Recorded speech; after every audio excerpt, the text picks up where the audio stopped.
And on the cutting board, the main counter here in the kitchen, is rabbit from Harvard Meats. And look,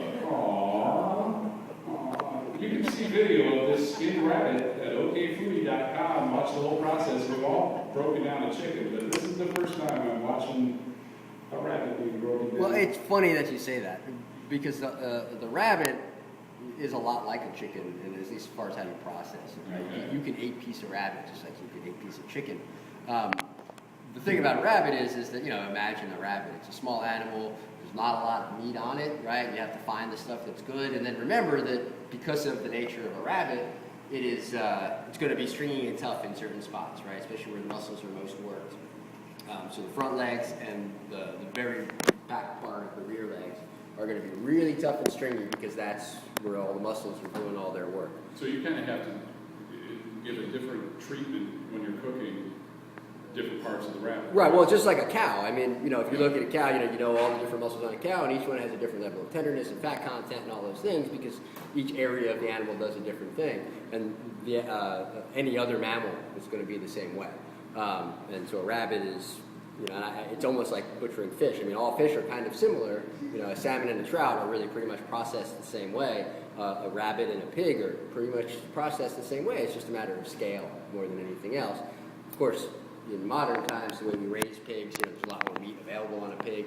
We don't really, when we farm rabbits, or at least most rabbits that I've come across, they seem like they're pretty much just wild rabbits or regular rabbits, right? They haven't been bred specifically to provide a lot of meat or anything like that, like we do with a lot of chickens and all those things.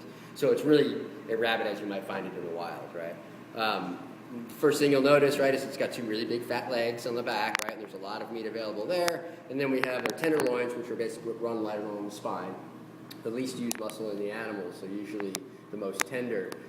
They do have ribs and sort of some meat that covers the front of the ribs, and we can literally take those out and cook them like ribs, right? And they would actually come out pretty good.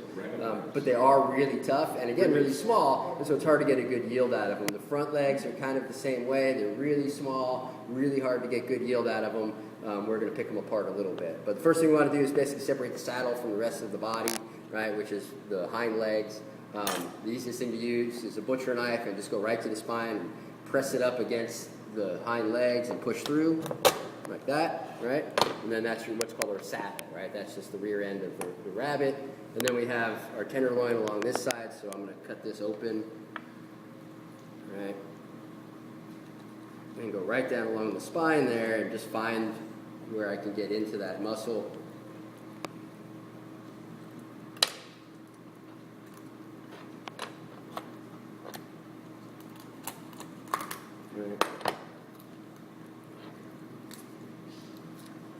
Again, you can see the video of Chef Schlosberg breaking down this rabbit at okfoodie.com.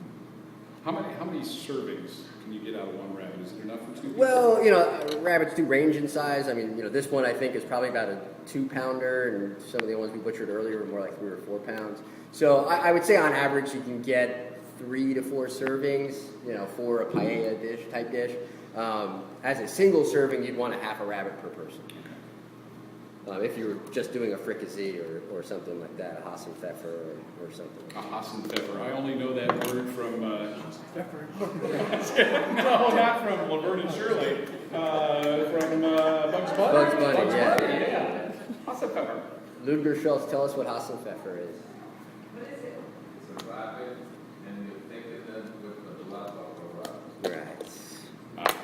So it's stewed in its own blood. Stewed in its own blood, yep. And it's one of my favorite dishes. It really is a great dish.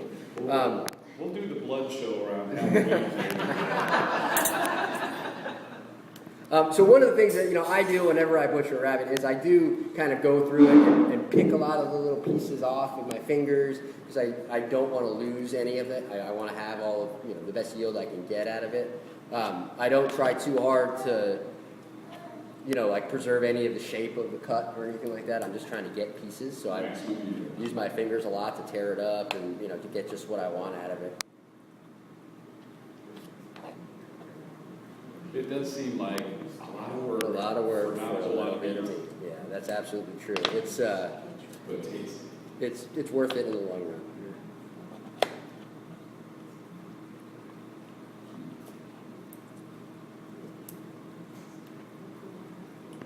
And then what I would do is, I would take all the meat off of the thighs, off of the tenderloin, and then the rest of it I will save. I'll just refreeze it and use it for to make like Hassenpfeffer or a stew or something like that, or even rabbit chili.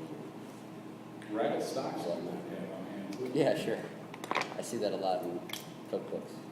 Called the rabbit stock. Now you're just mocking me. You can freeze it and put it in little Dixie cups. This is Chef Richard's second appearance at OK Foodie, and final appearance at OK Foodie. Now, there is a little bit of meat I can pull off of still. Again, go down the spine, make sure you get all of that tenderloin. There is some underneath the front legs that I can pull off.